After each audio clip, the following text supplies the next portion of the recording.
Good afternoon. I was reading today, and I was reading from the book of Mark. And as many of you know, I've spoken of your faith and your belief being the most powerful thing there is. That when anyone was ever healed by Jesus in the scriptures, Yeshua or Iseus, he never took credit for the healing. Now, why is that? Because the credit isn't his. It is the person that he healed, because they believed. And this is why he said, by your faith you have been healed. Your faith has made you well. All of these statements seem to be ignored because everybody wants to give Jesus himself the credit. But it was their belief that he could do it that made them well.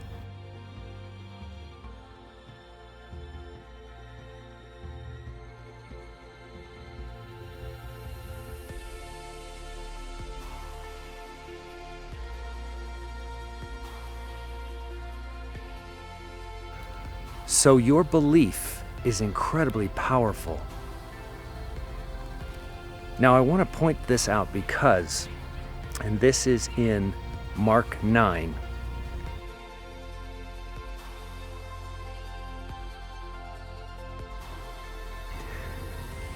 O faithless generation, how long am I to be with you? How long must I bear with you? Bring him to me. And what he's speaking of is a boy that was filled with demons that they couldn't cast out themselves.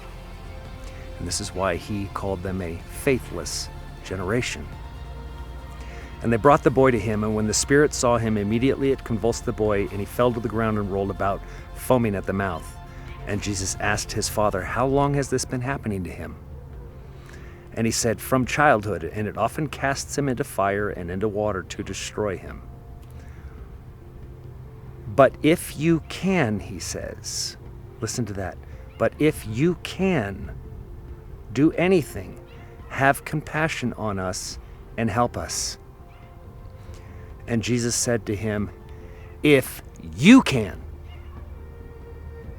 And that's spoken with an exclamation point. If you can, not if I can. If you can.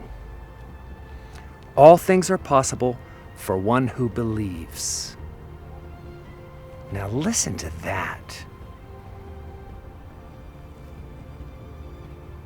And immediately the father of the child cried out and said, I believe. Help my unbelief. Now it's amazing. So then he speaks, and he casts out the mute, and he casts out the demon, and the boy is made well, because they believed he could do it. But he was articulating very clearly that it is their belief.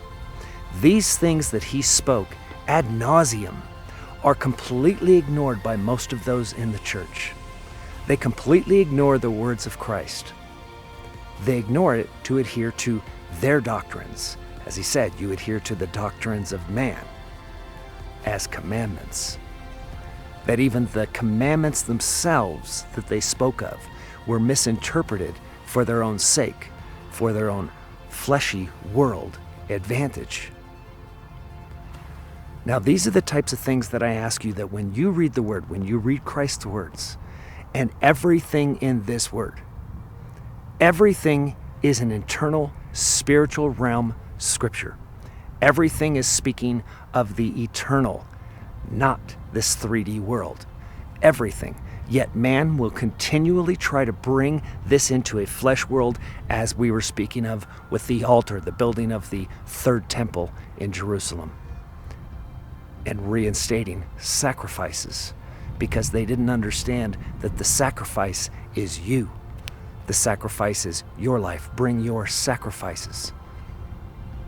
The blood sacrifice, the life blood that is in you, not the physical blood, but the life that is in you, the water that is in you, since most of your blood is water.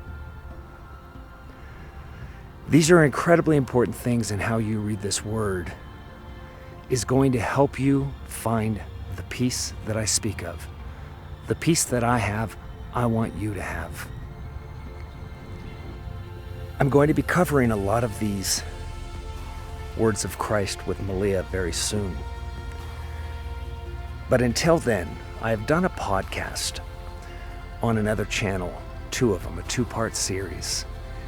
And I believe that if you are trying to speak to anybody else about these truths, that these 2 podcasts may be the 2 single most important things that you can show them. Listen to them, hear what we speak about.